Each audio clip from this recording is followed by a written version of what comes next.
Hey guys, it's Kelly, and today I'm starting a new series on my channel. So this is going to be a series of where I read Reddit stories from Am I the Asshole? If you guys don't know, that's like a popular thing. I watch them on Instagram and TikTok, mostly on Instagram. It's basically stories from Reddit of people asking, are they the asshole for like doing this or reacting the way they did or whatever. But, I enjoy watching them. I watched this page on Instagram that uploads like 3 a day, 3 stories a day. They're not always Am I the Asshole, but they mostly are. But so I kind of just Googled them and I found this site that has like the 6 most craziest ones. So I feel like, you know what? Let's just read them. So, because I feel like and I've seen other people like make videos where they read the stories and then give their opinions. But because I'm always like so opinionated when it comes to these, and like I do comment, but I feel like I'd rather just record and hear your guys' thoughts. So this one, it's just not a super long one, but we're just gonna get right into it. I just want to let you know ahead of time, I'm not that good at talking, so I might stumble reading this a little bit. I just want to let you guys know.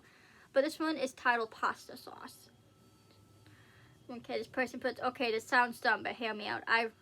I've always been a big picky eater, especially when it comes to tomatoes. Ever since I was a kid, my dad would make my spaghetti different from the rest of the house. I like having an essence of sauce flavor on the noodles, but now I know the power and flavor having noodles bathed in sauce creates. I kind of feel the same way. I love tomatoes, but I don't use a lot of tomato sauce either. I'm similar to her, like, I only like a little bit of sauce too, so I can kind of relate to that.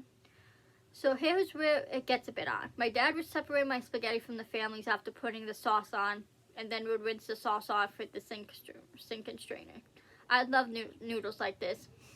It's this nice, subtle tomato vibe given to a mild spaghetti.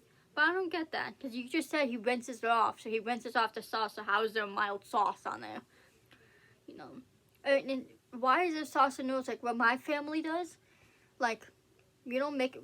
What my mom does, she takes a little bit of sauce and mixes it in the noodles in the pot just so the noodles don't stick to the pot, but it's very little sauce she puts in there. So, like, how's your family making spaghetti that just has so much sauce in it? I don't know.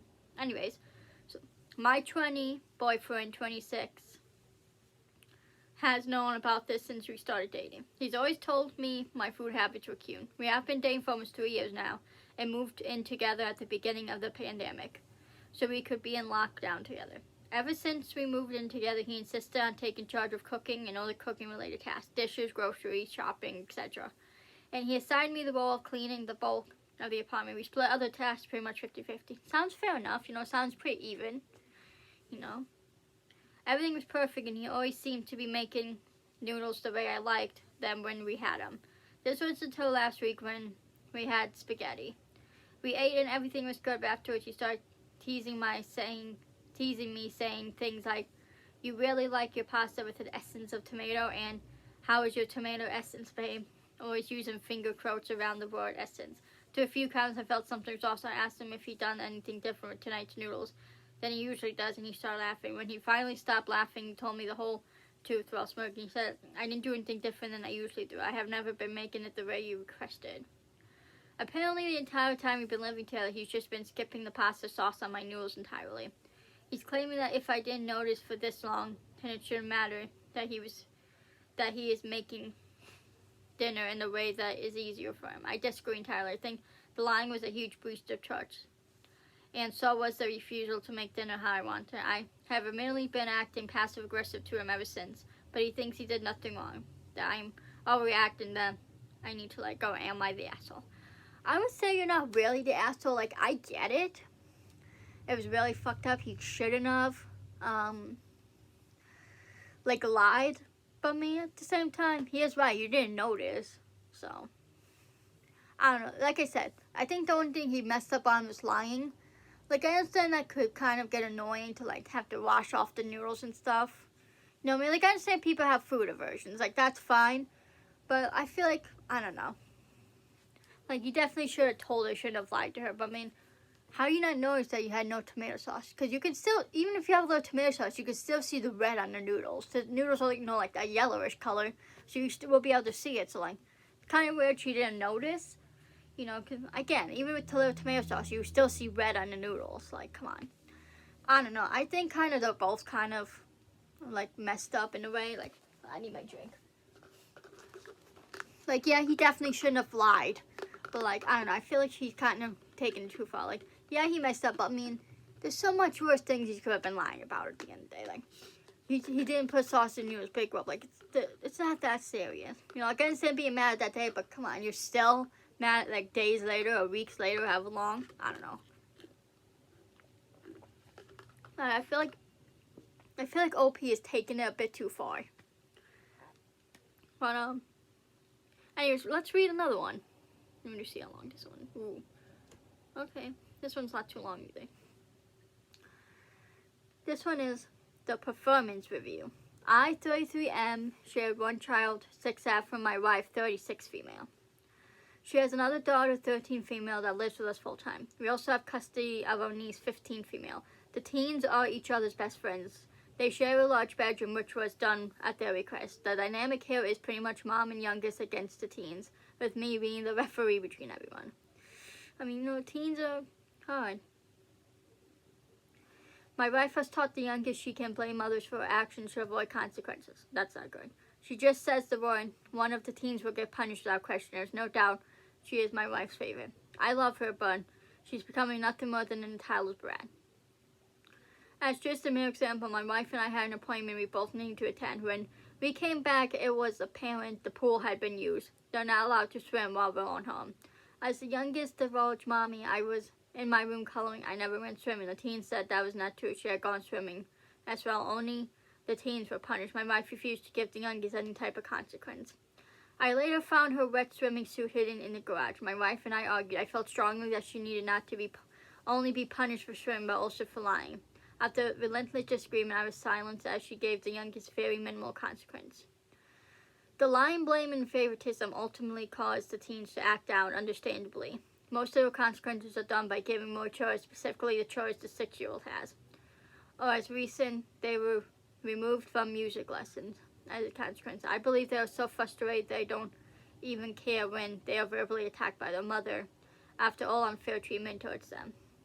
After all, they already get blamed and punished for things they don't even do. From my perspective, lashing out gives them a release. I mean, it makes sense, you know, because, you know, people have breaking points, even kids and teens, you know. People forget, like, kids and teenagers, they're human beings too. They have emotions just like we do. They have breaking points just like we do. We've had countless tiring arguments. She'd either not see her faults or we'd agree to do this and that. But it was never actually done. I decided to write her a performance review as a stay-at-home mom. Her areas in need of improvement as well. It has a lot, but I touched on how she needs to listen better, stop being biased, be fair to all her decisions, stop making rash decisions without taking all 3 kids into consideration. I recommended her to give each child the same amount of one-on-one time to speak or just be one. So I wouldn't be entirely slapped to her face. I gave her accolades on her strong points for other areas aside from parenting. I guess I felt this would work best because I could organize my thoughts on paper without her interjecting. However, quickly backfired in my face. She was quiet the first hour after I handed it to her. Then she clearly exploded at me. Said, if we're going to do this type of shit, she'll get a private bank account and take half my paycheck every week. The fuck? She further said in my review was abusive and manipulative, sexist move. Am I the asshole? No, you are not. The wife has issues she needs to work out. Because the blatant, I mean, at the end of the day, all parents have favorites. You know, even if they'll deny it, they do. And that's okay. As long as you're not treating the kids different, then it's fine. Like, she needs to not punish the teenagers for the little ones misbehaviors. If that's even how you say it, but... you know, because that's going to make the teens resent her and their sister when they get older and they'll never see her again. She'll never see those kids again. But my thing, I didn't get, how come the teens can't go swimming when they're not home? Like, they're old enough. I mean, I get, you know, you want to make sure they're not drowning. Like, I understand the little one, but why can't the older ones go swim? I don't know. I guess maybe, too, to be fair to the younger one. But anyway, then also, as punishment, take them out of music lessons. That's messed up. You know, because that's something they actually enjoy doing and like, and that's kind of not fair. But, yeah, the wife is definitely the asshole, dude. You're not, and the fact she called that letter abusive, that's not abusive. You know? He needs to either tell her, he needs to sit her down and be like, hey, if you don't change your ways, then I'm divorcing you and taking the kids. Or at least taking the teenagers, you know? Like, I know that seems drastic, and I'm all for trying to work it out before you jump to divorce. That's what I'm saying. He should sit down and talk to her and give her that ultimatum. You know, I'm not a fan of ultimatums. I think they're stupid, and they piss me off. But sometimes, I feel like in drastic situation, he needs to tell her, either you stop doing this to our kids or we're divorcing. You know, because when those kids are adults, they're never going to talk to her again. I can guarantee that. Same with their sister, unfortunately. And, you know, you can't even blame the sister too much because she's only 6 and it's the mother who's enabling her, you know? And because, you know, you let kids get away with stuff, so they'll continue to do it because they're like, oh, I can get away with it, you know? As a parent, you have to give consequences, you know, especially you teaching her to lie. Like, she's going to end up, like, pissing off the wrong people when she's an adult and can get seriously hurt. So, they need to get a handle on the little one before it's too late because it's just not good.